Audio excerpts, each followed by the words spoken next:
लख दी लानत तेरे ते बाबर चार्ज भट्टी।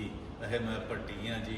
जेडे खुशबोर वाले भट्टी नहीं फाजर, तारक भट्टी, फलाना भट्टी, गोगा भट्टी, पतरस भट्टी, और इन्होंने सारिया का जोड़ा महा वड्डा खाजा सरा बिशप इंद्रियास रहमत लै उस गैंग का है ना रिश्तेदार च दुरफटन जा तू गल समझ मेरी आ पूरी मसीह कौम तू कखा च रो दी है, सारिया का सिर झुकाता ही।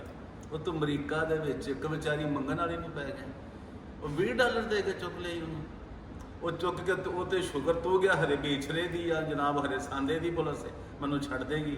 वो अमरीका दी सी, अमरीका दी पुलिस उन्हें फड़ लिया तेनों एक एक चीज जिन्हें पहला पता है कि बयान दिता जी सारे सुन लो है कोबरिया के गोबरिया मनने वाले दुरफटा मुताडा भी।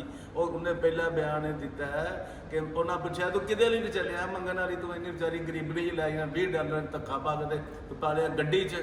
कहता जी मैं जनाब पास्टर अनवर फजल वास्ते चलिया है। वो कहता जी मेरी जी ना निगाह डांसर चौधरी वो पाकिस्तान गई। दुरफटा मुताडा ताड़े ते लानत सारी गैर गई। आ जेडे विचे फैसलाबाद जी खाजा सरा विचे जनाब खुशपुर वाले FIR तारक भट्टी ते जनाब गोगा भट्टी ते पतरस भट्टी ते जनाब वो जो मुंडा भी मरा बैठे ने यार पाकिस्तान जी ए जे फ्री लैंड आ पहले लै लो फ्री लैंड।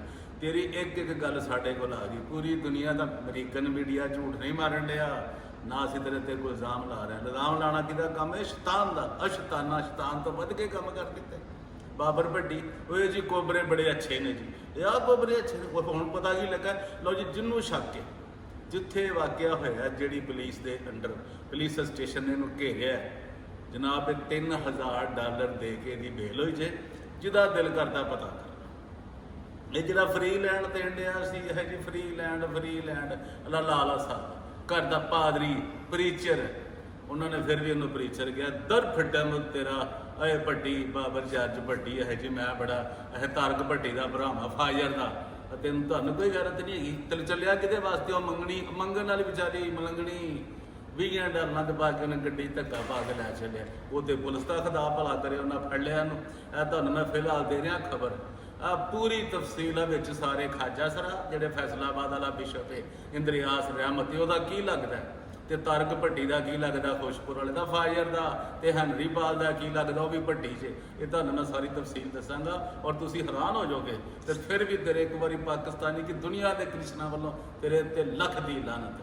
बाबर जारज भट्टी याद करेगा तो मैनू की कहा सी कि जी इन्होंने कुछ ना कहो कोबरिया कुछ ना कुछ करते हैं तो यह करते हैं। वो $20 की जिन्हें तुम बीबी ली जाते जे चुके हुए तुहाडे अंदर कोई गैरत नहीं हैगी। तुहानू पूरी तफसील दे रहा मैं चैलेंज कर रहा पूरी दुनिया को भी $3000 दे के ये बेल हुई जे बेल आउट से आया जे तो अगे हम तुहानू पता लगेगा ट्रायल च की होंदा है। यदा पासपोर्ट कैंसल होंदा खत्म होंदा सस्पेंड होंदा या इन्हूं उत्थे धक्के मार के ये पादरी के नां ते इन्हें फ्रॉड किया। सानू यह गुस्सा है कि खुदा के खादमां नूं इंज नहीं होना चाहिए।